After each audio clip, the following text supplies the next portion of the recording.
नमस्कार, मैं हूं आशीष चित्रांशी और आप देख रहे थे न्यूज लॉन्च। एक लंबी लड़ाई सुप्रीम कोर्ट तक जो पहुंची हुई है, वो लड़ाई है चुनाव आयोग की उस मशीन की, जिस मशीन पर यह आरोप है कि यही मशीन मोदी जी का सबसे बड़ा हथियार है, चुनाव जीतने का हथियार है। तमाम तथ्य, तमाम आंकड़े सिविल सोसाइटी के लोगों ने जुटाए हैं और उसके आधार पर वो सुप्रीम कोर्ट का रुख किए। अधिवक्ता मध्य प्रदेश से बिलोंग करने वाले एक नरेंद्र मिश्र नाम है, हमारे साथ आप इस प्लेटफॉर्म पर कई बार उनसे रूबरू हो चुके हैं। उन्होंने बहुत लंबी मेहनत की, अपनी टीम के साथ घंटों लगे रहे। उन्होंने ऐसे आंकड़े निकाले कि जो आंकड़े आपको और भी हैरान कर दें। उन्होंने पूरी की पूरी कलई खोल दी। हालांकि वो कैसे खुली कलई, ये उन्हीं के जरिए हम आप तक लाएंगे। लेकिन इन सारे तथ्यों के बीच अपडेट ये है कि वो तारीख भी आ गई है। अब देखना है उस तारीख पर सुप्रीम कोर्ट की टिप्पणियां सुनने की हम लोगों की वैसे आदत हो चुकी है। टिप्पणियां बड़ी कठोर कठोर हम सुनते आ रहे हैं। तो क्या फिर कठोर टिप्पणियां ही सुनेंगे या कोई सुप्रीम कोर्ट से ऐसा सुप्रीम फैसला होगा जो इस लोकतंत्र में सबसे महत्वपूर्ण, लोकतंत्र का की आत्मा मताधिकार, उस मताधिकार को सुरक्षित रख पाएगा? क्या कोई ऐसा फैसला आएगा या फिर टिप्पणियों की चाशनी में लिपटी हुई जलेबी ही हम खाएंगे और खुश होकर के तालियां बजाएंगे? ये सब समझेंगे। तारीख क्या पड़ी है, तथ्य क्या है, तर्क क्या है, सबूत क्या है, आंकड़े क्या है, और ये सब समझने के लिए हमारे साथ नरेंद्र मिश्रा सुप्रीम कोर्ट के अधिवक्ता हैं, जुड़ चुके हैं। नरेंद्र जी, सुप्रीम कोर्ट में जो मसला गया, आप एक उसमें बड़े पक्षकार हैं। हम लोग पक्षकार राम मंदिर के मुकदमों से देखते हुए पक्षकार जान गए कि पक्षकार कौन होते हैं। तो एक पक्षकार आप भी उसमें महत्वपूर्ण है, एडीआर भी है उसमें। ये खबर मिली है कि तारीख आ गई है सुनवाई की। तो सबसे पहले तारीख की हम आपसे जानकारी लेंगे और उसके बाद उस तारीख पर आपने, मेरे तक जानकारी आई थी कि काफी सबूत जुटा लिए। उन सबूतों पर भी हम चाहते हैं कि उस अदालत तक जाए और अदालत कुछ भी फैसला दे या टिप्पणी करे तो जनता भी समझ पाए कि मुकदमा क्या था, सबूत क्या था और ये टिप्पणी या फैसला क्या आया है। ये देश की जनता को अधिकार है, सुप्रीम कोर्ट का फैसला हो या प्रधानमंत्री का फैसला हो, सबको समझने का अधिकार है। इसलिए अब आपके हवाले, आप जरा बताइए, पूरा ब्रीफ कर दीजिए आज मामला। आशीष जी, पहले तो मैं आपके माध्यम से, आपने देश की जनता तक इस आवाज को पहुंचाया है, देश की जनता को डेमोक्रेसी क्या होती है उसको बताया है, लोकतंत्र देश में बचा रहे, इसके लिए आप जैसे पत्रकारों को मैं सलाम करता हूं, नमन करता हूं। और पूरे देश को 140 करोड़ की जनता जो ईवीएम को लेकर के, जो फ्री फेयर इलेक्शन हो उसको लेकर के जनता अब आवाज उठाने लगी है। पूरे आवाम में ये आवाज फैल चुकी है कि ईवीएम से गड़बड़ियां होती हैं। अब वो गड़बड़ियों के सबूत 2019 से ही चल रहे थे, जिसको लेकर के एडीआर ने भी अपनी रिपोर्ट फाइल किया था। उसको लेकर के एडीआर ने 220 लोकसभा 2019 में, जिनकी जितनी टोटल वोट्स पड़ती उसमें ज्यादा थी, इसमें तमिलनाडु का था, बिहार का था, अरुणाचल का था, ऐसे विभिन्न राज्यों के अलग अलग थे। जब उन्होंने, एडीआर ने अपनी रिपोर्ट तो क्विंट न्यूज़पेपर है उसके माध्यम से जब उन्होंने पब्लिश किया, तो इन्होंने, इलेक्शन कमीशन ने बोला हम 3-4 महीने में इसको ठीक कर लेंगे। 3-4 महीने की उन्होंने टाइम मांगा। प्रश्न उठता है कि 3-4 महीने को आपको टाइम क्यों चाहिए? कुछ लोग ऐसे भी थे जो 10 वोट से आ रहे हैं, कुछ लोग ऐसे भी रहे होंगे जो 1500 के वोट से आ रहे हैं, ऐसे भी रहे होंगे जो 10,000 की वोट से आ रहे हैं। ये आपने वोट जितना टोटल पड़ना चाहिए उसमें ज्यादा कैसे डाल दिया? यदि ईवीएम एक कैलकुलेटर है तो जितनी वोट डाली जाए उतनी पड़नी चाहिए। ये ऐसा इन्होंने नहीं किया। प्रश्न वही से उठना शुरू हो गया था। और इस बार हम पूरी प्रिपरेशन पर थे कि मध्य प्रदेश, छत्तीसगढ़ जैसे जो 5 राज्य हैं, उनमें जो हिंदी भाषी राज्य है वहां पर भी यदि ऐसा होता है तो हम पहले से मेंटली प्रिपेयर्ड रहेंगे। इसलिए हमने इस बार पहले से ही क्वेश्चन उठा दिया। और जिस दिन 3 दिसंबर को चुनाव का रिजल्ट आया तो उस दिन हम ऑनरेबल चीफ जस्टिस के पास वो डेटा लेके गए जो पूरे भारत देश की जनता के सामने इलेक्शन कमीशन के पोर्टल पर पड़ा है, आज भी पड़ा है। वो कोई सुनवाई नहीं हो रही इसकी। Point number 1। पॉइंट नंबर 2, अब उसको मैं एक पार्ट मान लिया केस का, वो तो कोर्ट ने एडमिट कर लिया, हियरिंग चलती रही। 219 का मैटर अभी तक में रीच कर रहा है। Point number 3। पॉइंट नंबर 4, हम लोगों ने अर्जेंसी मेंटेन किया इस मैटर को लेकर के कि 219 का लोकसभा हो जाएगा 224 का। अब इसके बाद इस मैटर का कोई मतलब नहीं है, कोई भी मतलब नहीं रहेगा। हुआ चुनाव हो गया, 220 जो विधानसभा लोकसभा सीट थी, तो इन्होंने इलेक्शन कमीशन ऑफ इंडिया ने क्या किया कि constituency wise, parliament wise total data न दे करके टोटल दे दिया कि तमिलनाडु में इतना वोट पड़ी, मध्य प्रदेश में इतना पड़ी, छत्तीसगढ़ में इतना पड़ी, ऐसा कर दिया। ये पॉइंट नंबर 4 है। इनकी एक जो अपने बचने के चालाकी है उसकी मैं बात कर रहा हूं। फिर जो इन्होंने बोला था कि 3-4 महीने के अंदर में हम टोटल का वो आपको पूरा ये अपडेट कर देंगे कि क्यों डेटा गड़बड़ हुआ या क्यों ज्यादा आया है। 3-4 महीने बाद इन्होंने क्या किया कि ईवीएम की जो पर्ची निकलती है, जिसकी इलेक्शन कमीशन को 1 ईयर के लिए रखने की जिम्मेदारी दी गई है, इलेक्शन कमीशन का जो प्रॉपर जो हमारा बेयर एक्ट है उसमें आर्टिकल 94 में स्पेशल लिखा गया है कि आप 100 दिन तक मैंडेट रखना है आपको। इन्होंने वो भी बाईपास कर दिया, कह दिया कि ईवीएम ही खराब थी, पर्चियां खराब हो गई, ये हो गया, डिस्ट्रॉय कर दिया। अब ये प्रश्न उठता है कि इसका डायरेक्शन किसने दिया था? इलेक्शन कमीशन ने क्या किया? देखिए अभी आप लेटर एक जारी करता है पूरे भारत देश में जितने भी इलेक्शन स्टेट के इलेक्शन ऑफिसर हैं, और ऑफिशियली वो करता है कि ये वीवीपैट या खराब है इसलिए इनको डिस्ट्रॉय कर दिया जाए। डिस्ट्रॉय एविडेंस को डिस्ट्रॉय करने की आदत देखिए, वही आपको अभी फर्रुखाबाद ये यूपी में मिलेगी। वही देखिए कि हमारा जो मध्य प्रदेश, छत्तीसगढ़, राजस्थान का ईवीएम वाला केस चल रहा है, ये डेटा का लेकर चल रहा है, उसमें भी देखिए कैसे खराबी के नाम पर सारा भेजा जा रहा है। ये हो गया पॉइंट नंबर 5। पॉइंट नंबर 6 में आ रहा हूं। ये सारी चीजों को लेकर के अब आ रहा हूं मध्य प्रदेश और छत्तीसगढ़ के, राजस्थान को, जिसको लेकर के सारी जनता बहुत देर उससे सुनने के लिए आपके माध्यम से मुझे लग रहा है कि सुनना चाहती है। सबसे पहले मैं राजस्थान की बात करना चाहता हूं। टोटल जो डिफरेंसेस ऑफ द वोट है, 199 सीटों का चुनाव होता है। इसमें कांग्रेस और भाजपा दो पार्टियों को लेकर के इलेक्शन कमीशन ऑफ इंडिया ने पूरे डेटा में इस चीज को अपलोड कर दिया कि राजस्थान में इतना वोट भाजपा पाती, इतना वोट कांग्रेस पाती है।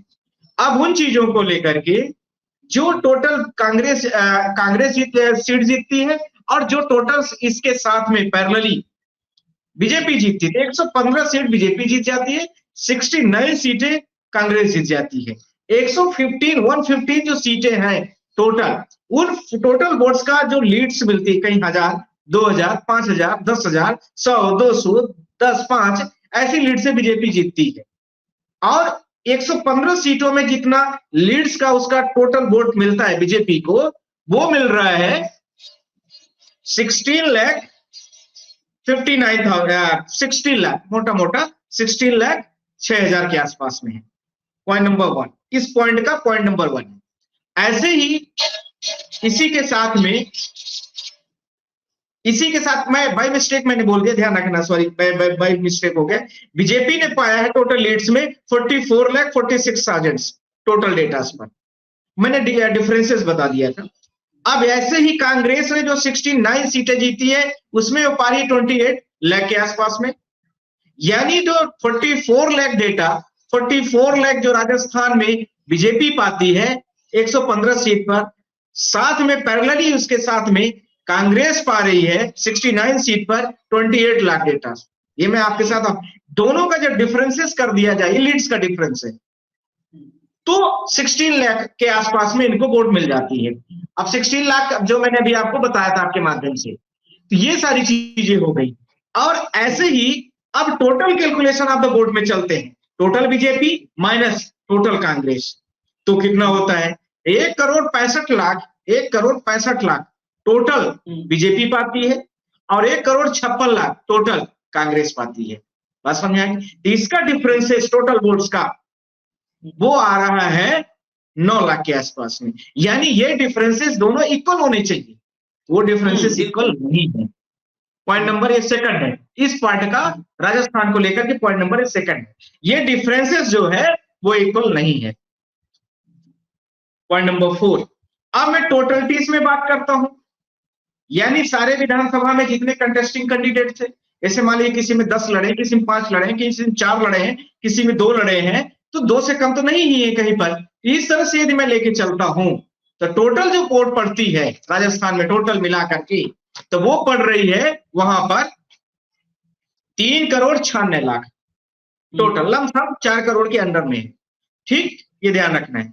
अब ये राजस्थान में इलेक्शन कमीशन ऑफ इंडिया कहती है कि 2% के मार्जिन से बीजेपी जीत जाती है।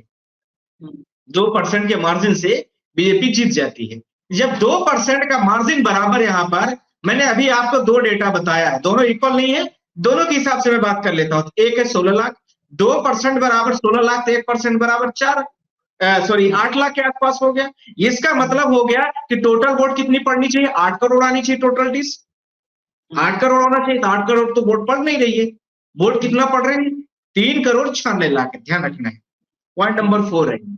पॉइंट नंबर 5, टोटल वोट का differences minus total vote of the Congress in between BJP, दोनों का मैं डिफरेंसेस करता हूं तो 9 लाख आपको मैंने बताया था अभी। तो यदि वो 9 लाख की मैं बात मान लेता हूं तो 2% का मार्जिन बता रहे हैं कि दोनों बीजेपी और कांग्रेस के बीच में है। तो 2% का मार्जिन बराबर यदि 9 लाख है, 1% का मार्जिन बराबर कितना हो गया, 4.5 लाख के आसपास।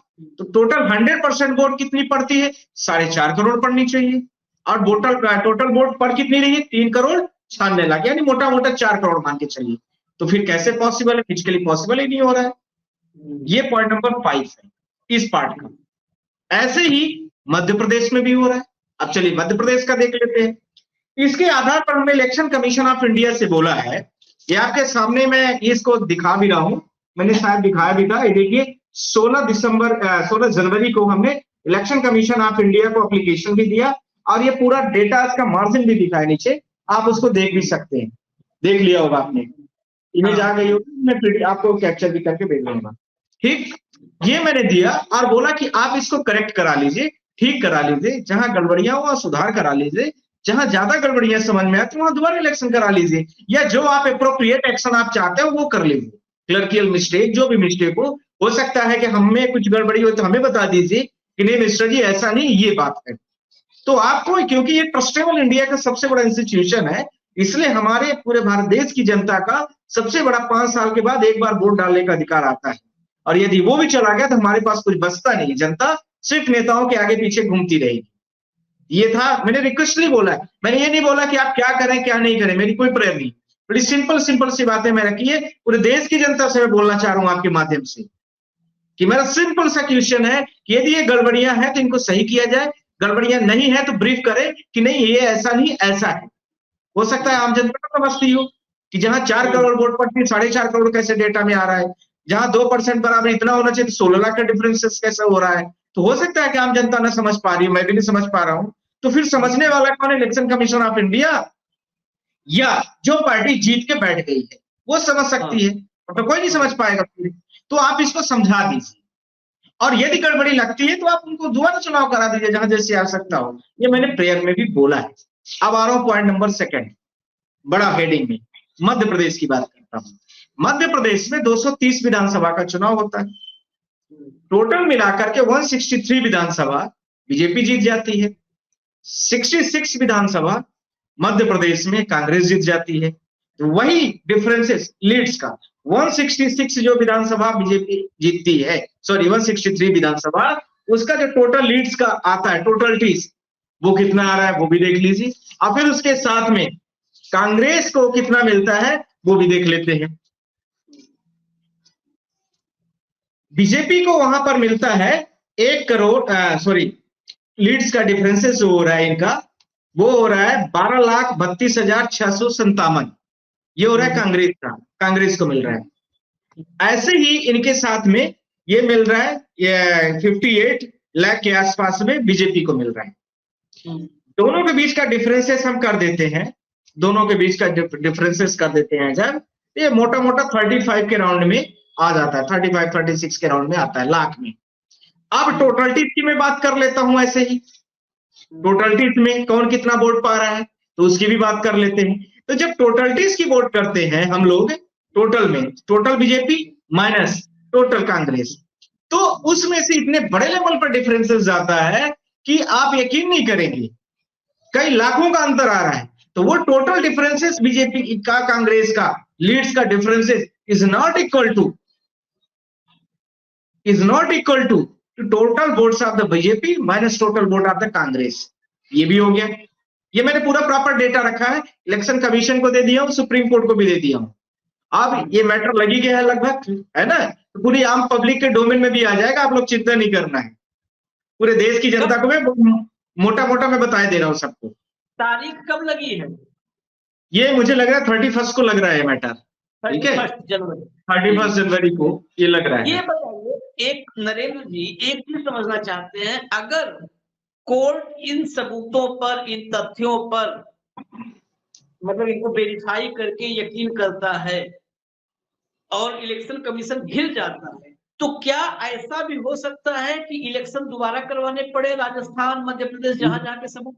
मैं यही आपसे कहना चाहता हूं, आपके माध्यम से यही कहना चाह रहा हूं कि ये मध्य प्रदेश, छत्तीसगढ़ के, राजस्थान के जो चुनाव हैं वो पूरे के पूरे सुप्रीम कोर्ट के ऑर्डर के ऊपर पूरा डिपेंड करेंगे और इस तरह से मिसमैच नहीं होना चाहिए। और अभी भारत 31 तारीख को चुनाव, ये मैटर लग रहा है, उम्मीद है मुझे उसमें बहुत बड़ी घोषणा की उम्मीद करिए आप। मुझे लगता है कि डेमोक्रेसी की दिशा और दशा दोनों बदलेगी, क्योंकि 2019 की लोकसभा से लेकर के अभी तक के हैं और मध्य प्रदेश का विधानसभा, छत्तीसगढ़, राजस्थान का विधानसभा भी इसमें अटैच हो गया है। ये देखने की जरूरत है कि देश की डेमोक्रेसी की दिशा और दशा दोनों बदलेगी। ऑनरेबल जस्टिस क्या क्या डायरेक्शंस देते हैं, वीवीपैट रहेगा या ईवीएम हटेगी या वीवीपैट की पर्ची पर्टिकुलर आदमी को जो वोटर होगा उसको दिया जाएगा, वेरीफाइड होगा, क्या क्या चीजें होगी, सब सारी चीजें डिमांड पर है। और हमारे वोटर राइट्स का पूरा अधिकार है, पूरी वोटिंग राइट्स का पूरा अधिकार है, हमें पर्ची मिलनी चाहिए।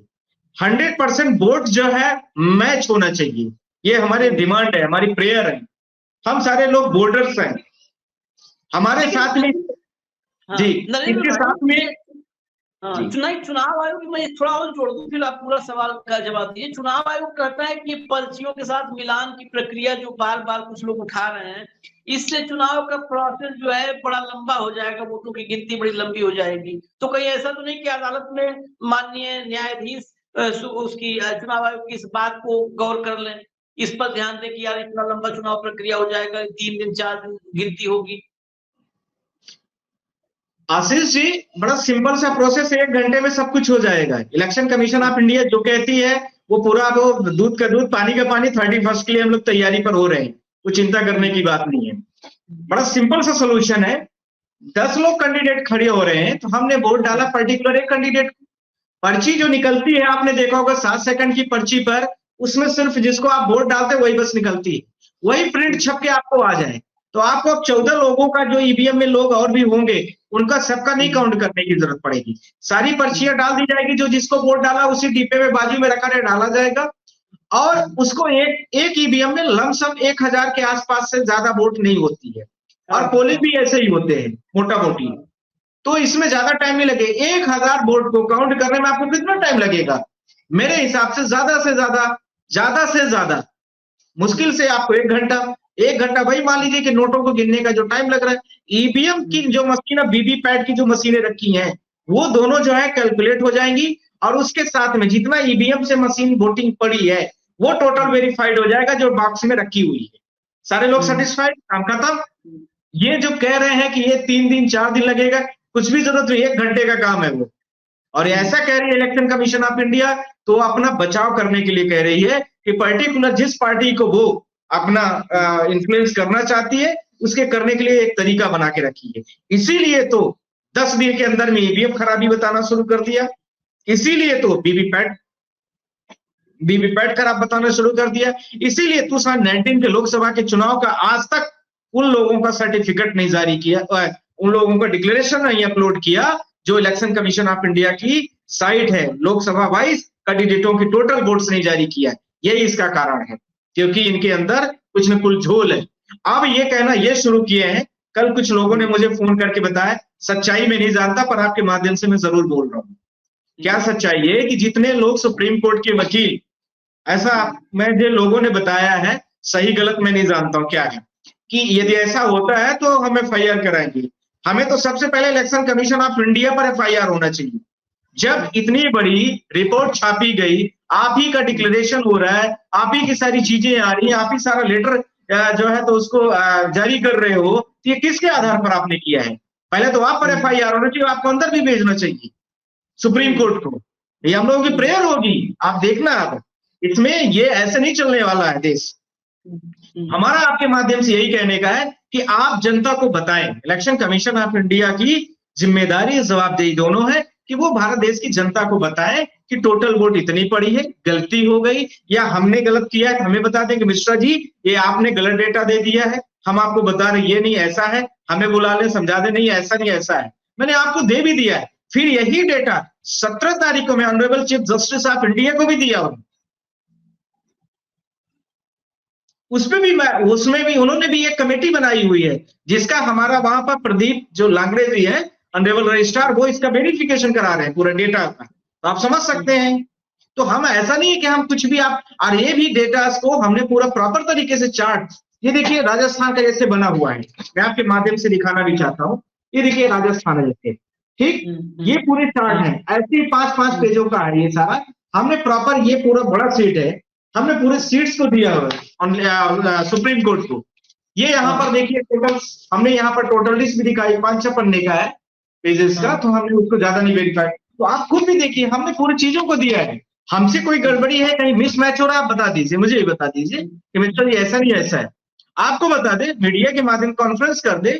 पर यह है कि 2019 में क्यों गड़बड़ी की गई, क्यों आपने पूरे डेटा को जलवा दिया, क्यों आपने अपलोड नहीं कराया, क्यों आपने बोला कि 3 से 4 महीने में अपलोड करा देंगे। 2019 का लोकसभा होने के बाद आप देखिए सीधा कोरोना लग जाता है, आप उससे लिंक करके देखिए ना सर, 2021-22 तक लगभग कोई भारत देश में कोई आवाज नहीं है, क्योंकि उस समय पर मुद्दा उठ सकता था। ये जो हुआ है वो सब का सब ऐसा ही है। ये सारी चीजें मुद्दा पूरे देश की जनता के लिए है। मुझे लगता है 31 को इस पे सुनवाई होगी और देश में, मैंने आपको एक आवाज अभी बताया स्टेटमेंट, दिशा और दशा दोनों बदलेगी कि लोकतंत्र को अब इलेक्शन कमीशन और सुप्रीम कोर्ट कैसे इसको डायरेक्शन पर करते हैं और क्या क्या डायरेक्शंस देते हैं। एक अंतिम सवाल नरेंद्र भाई, आपने कहा कि चुनाव आयोग को लगता है गलती है तो उसको सुधार लें, अगर मान लिया गलत नहीं है तो हमें समझा दें, लेकिन अगर गलत नहीं है तो हमें समझा दें, इससे तो बिल्कुल इत्तेफाक रखता हूँ। गलत नहीं है, हमारा हक है कि अगर हमारे मन में भ्रम संदेह है तो हम पूछेंगे, डेमोक्रेसी इसी को बोलते हैं। लेकिन अगर हम सच हैं, यानी आप सच हैं, आप पिटिशनर हैं, आप सच हैं, आपके आंकड़े सच हैं, तो फिर सिर्फ चुनाव दोबारा करवाने तक तो मामला मुझे लगता है नहीं रुकना चाहिए, फिर तो एफआईआर होनी चाहिए इन पे। फिर तो ये बेसिकली ये एक स्कैम है और डेमोक्रेसी में इससे बड़ा स्कैम कोई नहीं होगा। सबसे बड़ा, इस दुनिया में सबसे बड़ा स्कैम होगा जहां पर डेमोक्रेसी को लोकतंत्र घोटाला, ये लोकतंत्र घोटाला होगा, ये ईवीएम स्कैम होगा, ये वोटर्स स्कैम होगा, ये मतदाताओं को, वो एक जमाने में जिन्न कहते थे, लालू यादव जिन्न निकलेगा, तो वो तो एक जो है चुनावी नारा था लालू स्टाइल में, ये तो वाकई जिन्न पैदा कर दे रहे हैं ईवीएम से कि वोट का डिफरेंस है 16 लाख है और कागजों में कुछ और आ रहा है, गिनती में कुछ और आ रहा है, आपके एक आंकड़े में कुछ और आ रहा है, तमाम चीजें वो तो टेक्निकल आपने कर रखा है।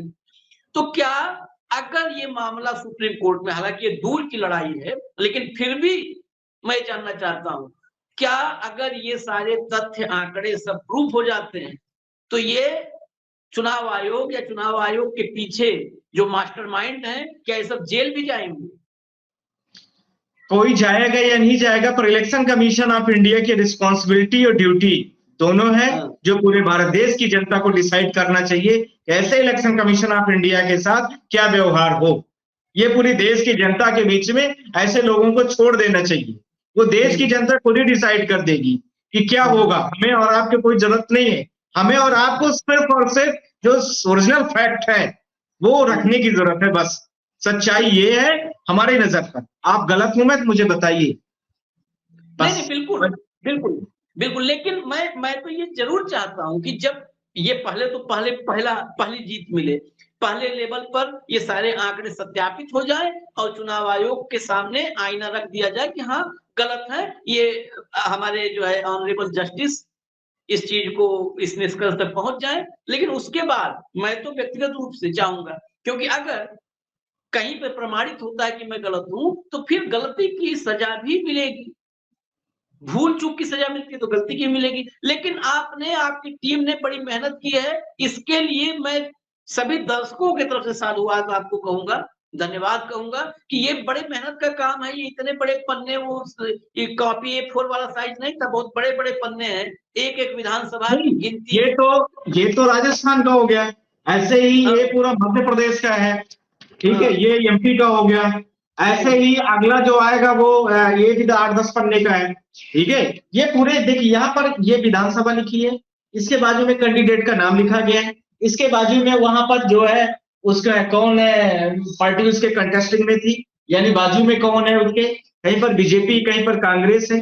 पर यह भी ध्यान रखने की जरूरत है कि राजस्थान वगैरह में बीजेपी कांग्रेस के अलावा भी कोई पार्टी यदि आगे आई है तो हमने सिर्फ बीजेपी और कांग्रेस का डिफरेंसेस लिया है। ये भी ध्यान रखने की, लीड्स यहाँ लिखी है, मार्जिन लिखी है, फिर यहाँ इंडिया कांग्रेस INC लिखा हुआ है, ये लीड्स उसकी कितनी है, ये ऐसे ही बीजेपी लिखी गई है। यहाँ पर टोटल बीजेपी विधानसभा में कैसे पा रही है वोट, ऐसे कांग्रेस कितना पा रही है, फिर अदर्स कितना पा रहे हैं, फिर टोटल्स कितना हो रहा है। ये सारी चीजों को हमने प्रॉपर तरीके से फैक्ट के लेवल पर दिया है। तो हमने यही आपके माध्यम से बोलना चाहता हूँ कि ये इलेक्शन कमीशन ऑफ इंडिया इसको चेक करे। सुप्रीम कोर्ट को भी मैंने दिया, इलेक्शन कमीशन को भी दिया है। हम ये नहीं कह रहे, पूरे देश की जनता को मैंने हर वीडियोस में मैंने बोला है, मतलब हर वाइड पर मैंने बोला है कि मैं आप लोगों के माध्यम से बोलना चाहता हूं, सबकी जिम्मेदारी जवाब देगी, सब लोग डेटा को चेक करें। यदि गलत है तो इलेक्शन कमीशन ऑफ इंडिया से पूछे, हम और आप सारे लोग इसमें जवाब देंगे। और यदि इलेक्शन कमीशन ऑफ इंडिया से कहीं गड़बड़ी होती है तो उसको बताए कि हमसे गड़बड़ी हो गई, पर भले वो डेटा देना भी अलग चीज है। एक सवाल में, आखिरी सवाल अभी तो रह गया, वो सवाल बहुत जरूरी है, पूरे चर्चा में सबसे जरूरी है वो सवाल ये है, क्योंकि ये वीडियो जैसे ही आएगा, ये वीडियो आते ही तमाम एक खेमा ब्रिगेड जिसको कहते हैं ट्रोल्स, ये सब आएंगे कमेंट बॉक्स में और वो ये सवाल करेंगे कि मध्य प्रदेश, राजस्थान, छत्तीसगढ़ के आंकड़े तो बता रहे थे की डिफरेंस है, ठीक नहीं है, तेलंगाना में कांग्रेस जीती है, उसका बनाए कि नहीं वकील साहब। तो ये मैं जानना चाहता हूं, दर्शकों को पहले ही क्लियर कर दें, हम सावधानी रखना चाहते हैं कि तेलंगाना का भी बनाया है आपने। मैं आपको बोलना चाहता हूं कि वहां 25% का मार्जिन है, वो इक्वल आ रहा है, वो मैंने सब देख लिया है। आपके माध्यम से मैंने बोलना चाहता हूं कि वहां पर जो टोटल डिफरेंसेस है वो सेट है। डिफरेंसेस यहाँ पर आए जो हिंदी भाषी राज्य है यहाँ पर आए, यानी तेलंगाना में ठीक आया है आंकड़ा। तेलंगाना को मैंने 1-2 बार चेक कर लिया, वो ठीक मिला है, उसमें मुझे गड़बड़ी ज्यादा नहीं मिली। दूसरा, मैं आपके माध्यम से आशीष जी बोलना भी चाहता हूं कि जो लोग ऐसा कह रहे हैं तो उनको भी बोल दीजिए कि कुछ बचे कुछ राज्य भारत देश के, वो लोग भी कुछ करें ना। ऐसा क्या है, ऐसा थोड़ी नहीं कि हमारी पूरी जिम्मेदारी है कि आशीष जी की पूरी जिम्मेदारी पूरी देश की आवाज उठाएं, वो भी तो कुछ कर सकते हैं, उनको भी बोल दीजिए। पर ऐसा उसमें है नहीं दोनों राज्यों में। ऐसा सवाल करने वालों के लिए मैं अग्रिम सुझाव दे देता हूं कि तेलंगाना का अगर यकीन नहीं होगा नरेंद्र मिश्रा जी पे तो तेलंगाना वाला आंकड़ा आप लोग निकालिएगा और उस आंकड़े को न्यूज लॉन्चर तक भेजिएगा, आशीष चित्रांशी तक भेजिएगा। जरूर मैं नरेंद्र मिश्रा को बैठा करके कहूंगा और दिखाऊंगा कि ये देखिए तेलंगाना वाला आंकड़ा। नहीं, आप दिखाएंगे भी और आप देश में चलाएंगे भी। गलत है तो गलत कहा जाएगा।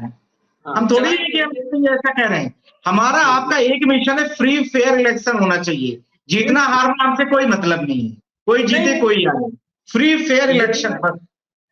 एक लाइन हमेशा मैं न्यूज लॉन्चर पे कहता हूं कि हम किसी के पेरोल पर नहीं है, हम सिर्फ डेमोक्रेसी के पेरोल पर हैं, इस लोकतंत्र के, इस संविधान के और आपके मताधिकार के, जो बाबा साहब अम्बेडकर के संविधान से आपको मिलता है। हम इसी के पुरजोर समर्थक हैं, घनघोर समर्थक हैं, ये आप मान सकते हैं। और बाकी किसी दल, किसी नेता, किसी राजनीतिक दल और किसी के पेरोल पे काम नहीं करते।